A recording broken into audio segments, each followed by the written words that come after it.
तो hi friends, एक बार फिर आपका स्वागत है आपके अपने चैनल अक्षत एक्जॉटिक बर्ड्स में।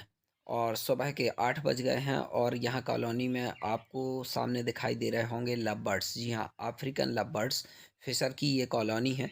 और ये एक अभी छोटा सा केज है। खाने पीने के लिए ये सुबह इनको सॉफ्ट फूड, पानी रख दिया है और सीड मिक्स तो हमेशा इनका रखा ही होता है। तो आज का जो खास टॉपिक है वह यह है कि आज हम बात करने वाले हैं लव बर्ड्स के बारे में।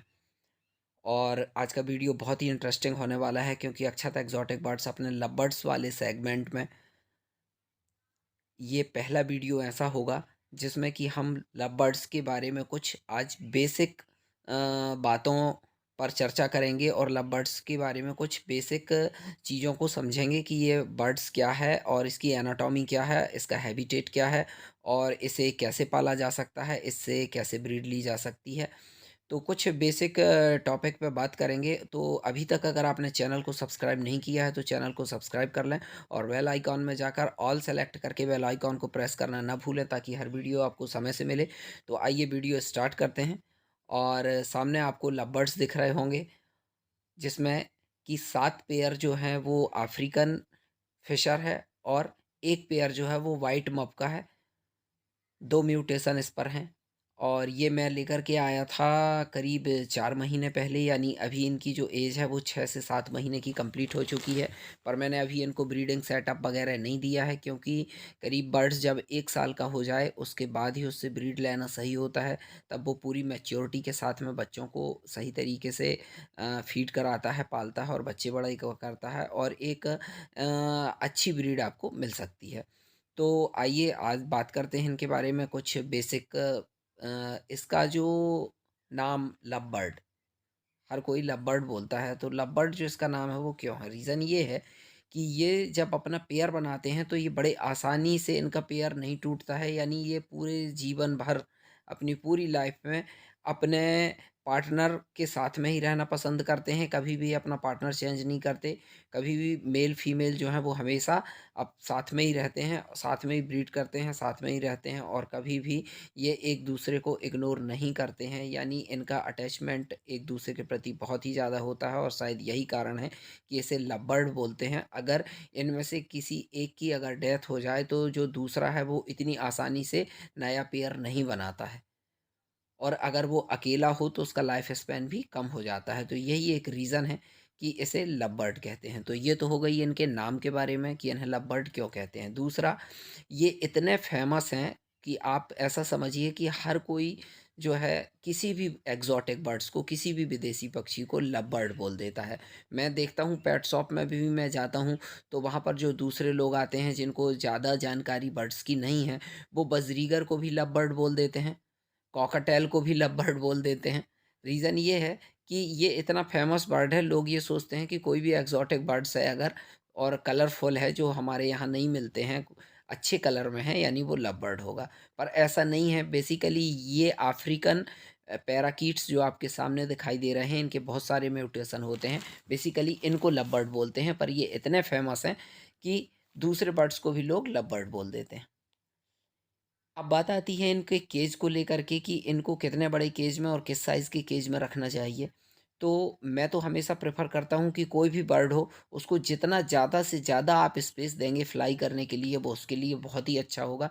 पर अगर मिनिमम केज की हम बात करें, तो कम से कम 1 पेयर के लिए 2 बाई डेढ़ और 2 फीट हाइट, यानी 2 फीट लंबा, 1.5 फीट की गहराई और लगभग 2 फीट की हाइट।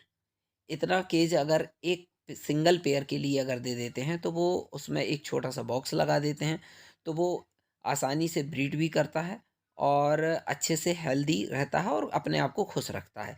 लेकिन मैं कभी प्रेफ़र नहीं करता कि केज का साइज़ जो है इतना छोटा हो। एक्चुअली हम लोग तो कॉलोनी में बर्ड्स को रखते हैं, ज़्यादा से ज़्यादा बर्ड्स होते हैं कॉलोनी में। जब 2, 5, 10 पेयर को एक साथ रखते हैं उसे कॉलोनी बोलते हैं और इसमें हम हमेशा केज का साइज़ बड़ा ही रखते हैं। और अभी जिस केज में ये लव दिखाई दे रहे हैं, ये केज जो है 5 फीट इसकी डेप्थ है, 3 फीट जो है इसकी चौड़ाई है और 8 फीट इसकी हाइट है, यानी काफ़ी बड़ा केज है। और ये इनके लिए सिर्फ़ बच्चों को रखने के लिए मैंने बनाया हुआ है क्योंकि अभी इनकी एज 6 से 8 महीने है। आने वाले समय में मैं एक बड़ी कॉलोनी बनाऊँगा और उसमें फिर मैं इनको ब्रीडिंग के लिए ब्रीडिंग पर्पज़ से उनको रिलीज़ करूँगा। तो ये हो गई केस की बात। अब बात आती है इनके खाने की। तो ये सॉफ्ट फूड खाना बहुत ही अच्छे से पसंद करते हैं। सॉफ्ट फूड में आप इन्हें भीगे हुए चने और स्प्राउट, अपना मूँग की दाल, गेहूँ, ये सब सारे जो ग्रेन्स होते हैं, ये आप इन्हें बॉयल करके या कि आप इन्हें भिगो करके, मैं भिगो कर देता हूँ, भिगो करके आप दे सकते हैं। इसके अलावा सीड मिक्स में अगर बात करें तो सीड मिक्स में कुसुम के बीज, कंगनी, रागी, बाजरा और सनफ्लावर सीड्स। तो ये ठंडी, गर्मी और बरसात तीनों प्रकार की जो का जो मौसम होता है उसमें इनके लिए सीड मिक्स मैं अलग-अलग बनाता हूँ। ठंड में कुछ ऐसा सीड मिक्स हम रखते हैं जो कि इनको गर्मी दे और बारिश के समय में भी लगभग वही चलता है। गर्मी के समय में हम सनफ्लावर सीड्स वगैरह और जो सरसों वगैरह होता है ये हटा लेते हैं ताकि इन्हें हीट स्ट्रोक की प्रॉब्लम ना हो। तो सीड मिक्स में ये इन्हें दे सकते हैं। ब्रीड की अगर बात करें कि ये कब ब्रीड करते हैं तो नॉर्मली 6 से 8 महीने के बाद में ये ब्रीड करना स्टार्ट कर देते हैं, लेकिन तब ब्रीड नहीं लेनी चाहिए। इनसे ब्रीड हमेशा जब ये पूरे 1 साल के हो जाएँ उसके बाद ही इन्हें ब्रीडिंग सेटअप देना चाहिए। ब्रीडिंग सेटअप में इन्हें क्या दे सकते हैं, तो ब्रीडिंग सेटअप में इनको मटकी भी दे सकते हैं और बॉक्स भी दे सकते हैं, पर ये बॉक्स को ज़्यादा अच्छे से पसंद करते हैं।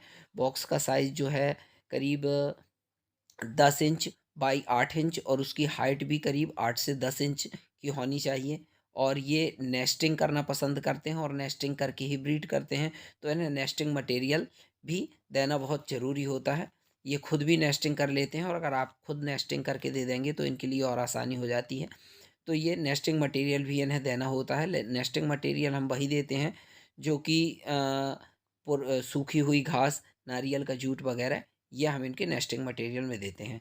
वीडियो लंबी ना हो इसलिए के लिए आज के लिए इतना ही। मिलते हैं किसी नेक्स्ट वीडियो में फिर किसी अच्छे टॉपिक के साथ।